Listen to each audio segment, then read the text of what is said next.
CSDS लोकनीति के exit poll में महाराष्ट्र में महायुति को 43% वोट शेयर मिल रहा है और महाविकास आघाड़ी को 39% और अन्य खाते में 18% वोट शेयर मिल रहा है। अगर ये वोट शेयर सीटों में कन्वर्ट हुए तो महायुति आसानी से बाजी मार देगी, क्योंकि 4% का वोट शेयर, वो भी विधानसभा चुनावों के मद्देनजर, एक बड़ा डिफरेंस माना जाता है और वो डिफरेंस जो है वो सीटों में कन्वर्ट होगा। सीएसडीएस लोकनीति के एग्जिट पोल में महाविकास आघाड़ी 39% वोट शेयर के साथ महायुति से 4% वोट से पीछे दिख रहा है।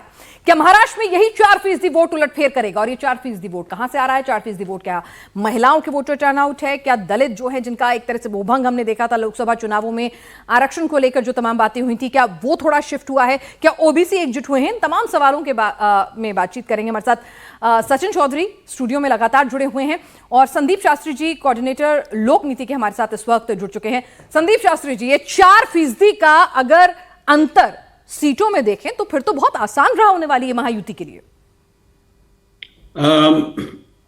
आपने सही कहा कि 4% का अंतर से महायुति को काफी फायदा हो सकता है, पर यहां दो चीजें आप ध्यान में रखिए। एक, महाराष्ट्र में अलायंस पॉलिटिक्स चल रहा है, दो गुटों के बीच ये कंपटीशन चल रहा है और जब अलायंसेस काम करती हैं, वोट शेयर हम अलायंस की दिखाते हैं, उसके वजह से उस अलायंस में एक कोई वीक कड़ी हो या स्ट्रांग कड़ी हो, वो कैसे करता है, उस पे ज्यादा ये 43 और 39 वो रिटेन कर सकेंगे, उस पे डिपेंड करेगा।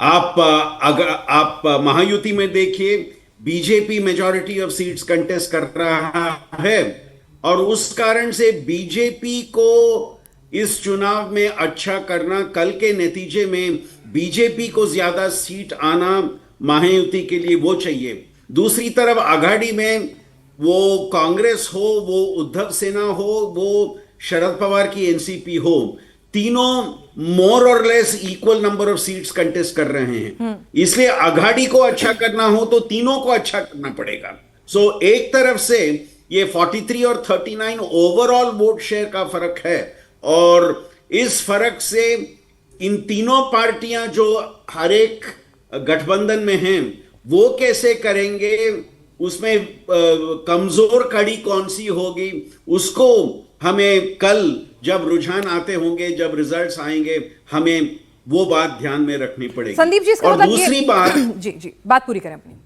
दूसरी छोटी बात, हमने एक मार्जिन ऑफ एरर भी मेंशन किया है इसमें, प्लस और माइनस 2.6%। सो इतनी कम फर्क में वो मार्जिन ऑफ एरर भी एक डिफरेंस ला सकता है नतीजे में।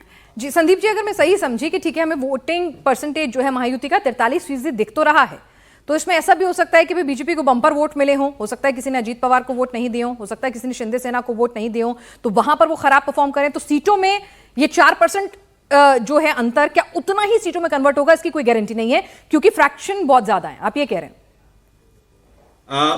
एक बात वो है कि सीटों का कन्वर्जन इस वोटों से काफी एक मुश्किल सवाल बन जाता है, क्योंकि ये एक पार्टी का वोट शेयर नहीं है, यहां हम 3 पार्टियों का वोट शेयर मिला के उसका एक अनुमान कर रहे हैं यहां पे।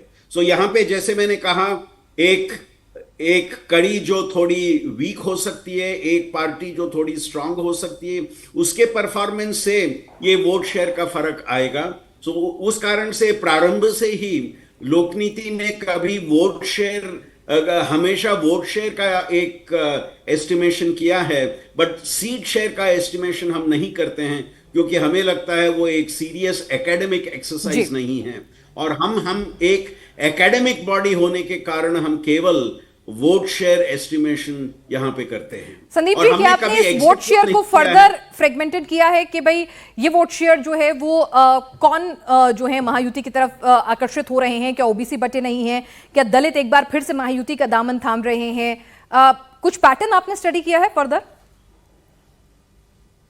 हाँ, ये हमने इस स्टडी में किया है कि सोशल कोalition किस तरह से दोनों महायुति और आघाड़ी ने कंस्ट्रक्ट करने की एक प्रयत्न की है। इसकी अब एक झलक हमने अक्टूबर बिगिनिंग में दिखाया था, जब हमने कहा कि मराठा वोट थोड़ा महायुति के तरफ कंसोलिडेट हो रहा है और अघाड़ी की तरफ एक सेगमेंट का schedule caste vote, schedule tribe vote और माइनॉरिटी वोट आ रहा है।